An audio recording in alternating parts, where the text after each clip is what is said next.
Finland has put much attention towards climate change ever since 1990, when they had an agreement to reduce all carbon emissions by 80% by the year 2050. In 2005, when they realized there wasn't much progress so far, and their CO2 emissions were actually increasing, an approach of more immediate action was taken, and apart from their 2050 decision, they decided to also reduce 39% of emissions by 2030.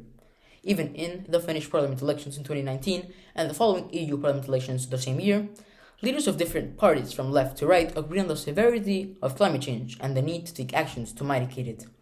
But have they been following up on these decisions? Have they lowered their carbon emissions? And if so, has it made an impact on climate change? This is what I will be discussing shortly.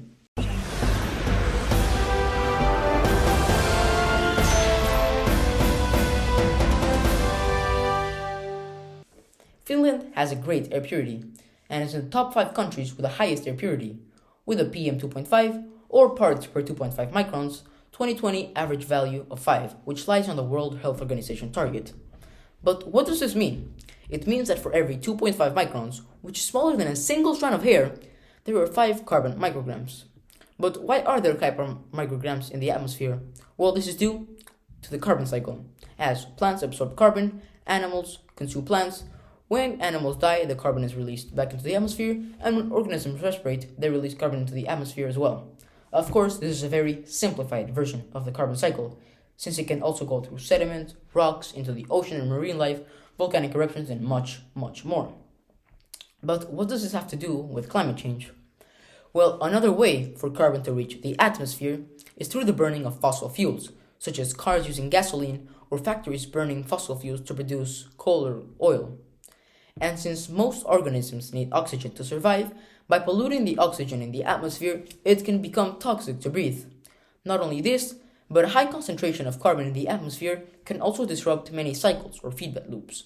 For example, there is the albedo effect, a feedback loop in which ice melts due to warm temperatures, which causes sea levels to rise and more land to be exposed. And with a more exposed land, the earth gets warmer, and with a warmer earth, ice melts and the cycle repeats.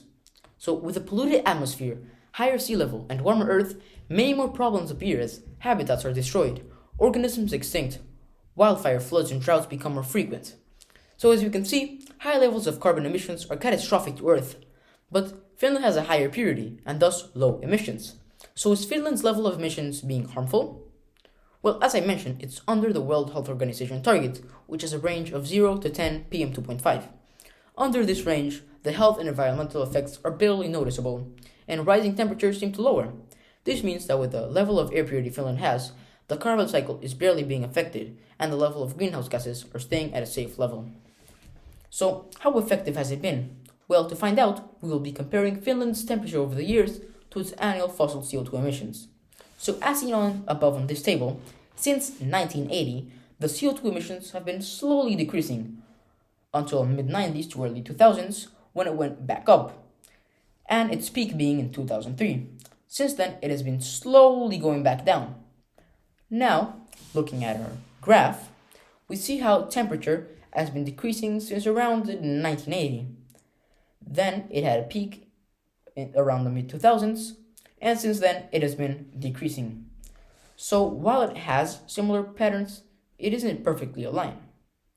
This is simply because the process of change in temperature isn't immediate, and so the emissions change first, and then later on the temperature starts changing because of it.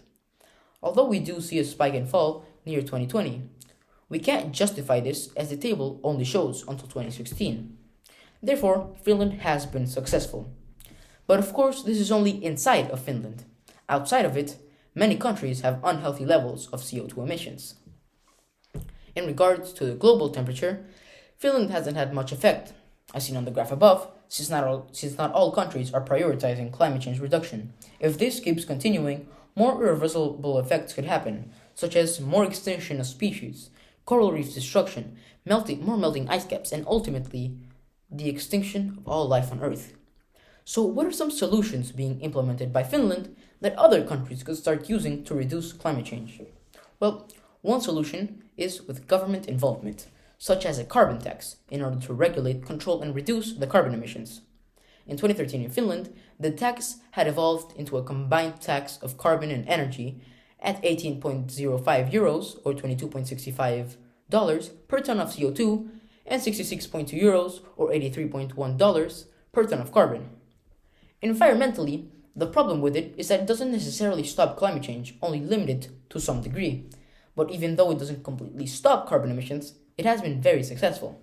For example, as seen on the table above, from 2003, its highest CO2 emissions year yet, to 2016, shortly after the new carbon tax level, CO2 emissions had dropped more than 30%, going from 75,661,758 tons of fossil CO2 emissions to 51,183,960 CO2 emissions, respectively. But economically, it is negative for individuals and companies as they are being charged and hence losing more money. This could also be something that may bring political concerns, as the reason the USA left the Paris Agreement was because of the money being lost on saving the earth. Another solution in Finland that also has government involvement is transportation, and enforcing that vehicles are electrical or using biofuel. This would be very effective, as transportation makes a large part of CO2 emissions.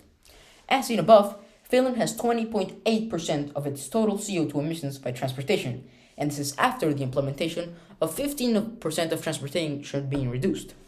If implemented to a full scale, the effectiveness of the solution will be astronomical, as most countries have more than 20% of their CO2 emissions only on transportation, meaning that more than 20% of global total emissions being reduced. With this solution, many companies and countries would suffer economically, since gas stations and petroleum companies have a main source of income from transportation, and countries having only biofuel or electricity modes of transportation would make them go bankrupt or have to change the product. But what are the outcomes? Well, if the problem is ignored, ice caps, glaciers, snow cover, and soil frost would continue melting, temperatures would continue to rise, storms and natural disasters would be stronger, land would become infertile, rivers would dry up, and many ecosystems and species would cease to exist.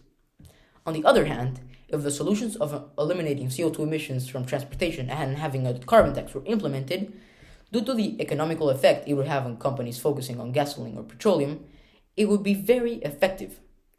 Well, at least for those focusing on vehicle consumption, as the money being spent on the tax and the fact that they wouldn't be able to sell their product for transportation, it would not be economically beneficial to keep producing and selling petroleum and thus cause those companies to stop.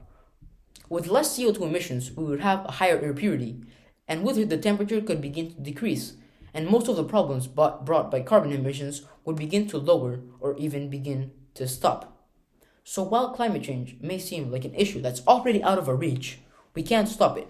As seen with Finland, if we focus and work together, placing regulations about emissions, climate change can and will be stopped. Thank you.